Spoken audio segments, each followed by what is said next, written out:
it never bothered me. I never saw it in that type of way. My dad was a military man, and I just remember my parents always growing up, they never treated me differently because I was a girl. But I remember my dad always telling me I would have to work harder if I wanted to do certain jobs. Like I told my dad I wanted to fly jets or I wanted to be a doctor or certain things. And he'd be like, well, that's fine, but you're going to have to work harder if you're going to be a girl and do something. So they always just instilled in me like a strong work ethic, never, you can't do something. So I never thought of it that way. And then, motorcycle racing is one of the only sports left that's not sex divided. There's no men's class or women's class. It doesn't matter if you're British or American or if you're rich or poor. None of it matters. Like once you put that helmet on, you're all equal. And it's so beautiful to me to show that you're equally as talented or qualified as a man is, or as this person that might be wealthy or whatever your ethnicity is. And I think that's what's so unifying about motorcycle racing and I really enjoy. But yeah, I never really saw it as that. It wasn't until I got to a pro level where I started getting notoriety just for being a girl, because there wasn't any women's class or anything else like that. Now they have women's classes on club racing, which is pretty cool to see. So I quite enjoy that. And I got mad because I went out to Chuckwalla. I go out there in the winter to train, and they had a girls class. I was like, oh, I want to do this girls class. Like, you won like $100. I was like, this is awesome. And they were like, you shouldn't do that. You should pull off. I was like, what?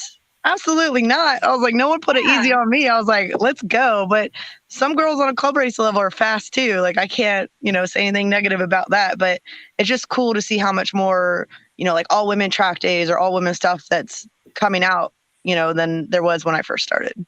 I feel in some ways that maybe motorcycle racing is easier for men, maybe from like a physical standpoint or the way that their mind works at all.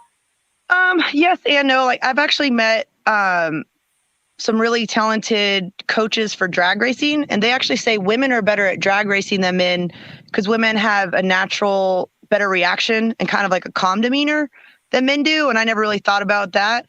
But from a road racing perspective, I think there's pros and cons to both. Men have naturally stronger upper bodies and stuff. And I never really struggled because racing a 600 was where I started on Super Sport. It's predominantly like core and legs. And I didn't struggle. But when I went to a super bike, I remember the first time I raced a super bike or tried to practice on one, I literally couldn't lift my arms up. Like from a women's and men's perspective, when it comes down to it, I think it's all about who's smarter when it comes to if you're both equally physically fit, like racing on a top tier, it's like playing chess, not checkers. Setting someone else up and having that race experience and being able to plan ahead when's the smart time to pass one and not. On the lighter bikes, you want to be as small as possible. So, I just raced against a woman in Ireland. She was Dutch, I believe, but she was like 6'2" and huge. So like we had two totally, even though we're both women, we had two completely different body shapes. So I was faster in some sections, she was faster in others. So I think it just comes down to body shape in general, depending on whatever you want to ride, just get fit for that.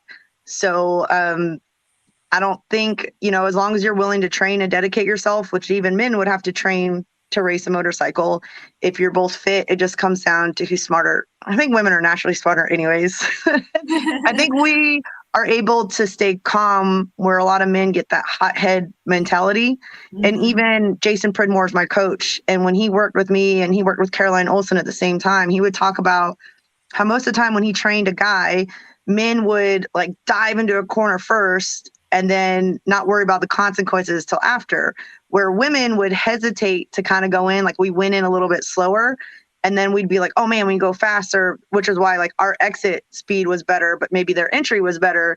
And he said it kind of came into just a man and a woman's personality. Like before a woman does something, she thinks about what's going to happen, how's this going to work, like build it up, where a man just kind of jumps in the water, not realizing what's going to happen until after. And that kind of made a lot of sense to me because I feel like that's true in real life too, off motorcycles. I can see that. Passing is all confidence, and it's about building up your confidence, knowing you can outbrake, knowing you can do this. And sometimes there's like little mental tricks where, you're doing it. I'm like, just commit, like you're yelling at yourself trying to do it. But like you're talking about, there's some men that I'll be racing with that, you race with regularly. So you kind of know their patterns. And like you said, they'll just dive in there, but then they dive in and then they blow their exit. And then I go right by them again. And all I'm thinking about, that's where it's chess and not checkers. Like, what are you doing? What's the plan? Like when I want to pass someone, I want to pass them so they can't pass me back. or they blow the turn, or then they're in the gravel, or they do something like, and I'm not saying that there isn't, I don't know every woman out there that rides. It's just my personal experience. But even at the best level, like every rider's always trying to constantly get better. There's so many different things we can work on. But, I would still say that me being a more aggressive passer is still something I struggle with. Like even at the level I'm at against the men that I'm with, I want to be even more aggressive. So it's interesting though. Like I've definitely seen myself progress over the years. When I first started, like if someone were to push on me or rub on me, I would totally like back off because it was more about safety. Where now, like if you push on me, I absolutely will push you back. And I can't remember when it happened. I honestly can't. I just remember there was a day where I was like, I'm not going to take this anymore.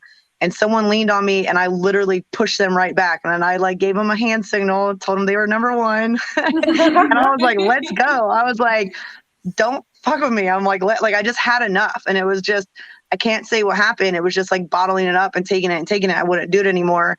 And I remember the first time that happened to me overseas, for the most part in real road racing, I experienced a lot more safety, where I feel like riders pass a lot more safety, give each other more space because the consequences over there are higher than what comes here. And there was only one time, the first time I remember a rider like pushed me because he was trying to push me out of the way, and he pushed me and I pushed him right back, like way out of the way. And I was like, come on, like I gave him symbol. I'm like, come on, like bring it. And then we came back into the pits and he even came in and apologized, but he said he tried to push on me because he thought he could push me out of the way. He said when he saw me push him back, he backed off and was like, I ain't messing with her. But it was just, I can't tell you when it happened, but for years and years, I kind of just took it and was always more submissive. And it just, one day I just blew it and I was like, nope. And now I'm definitely not that girl anymore, but I wish I could give someone a pointer on what to do. It was just, I feel like all women were better at like holding it in, like same with arguments and holding it in, and then you just explode. And that's what happened. But thankfully no one's been hurt.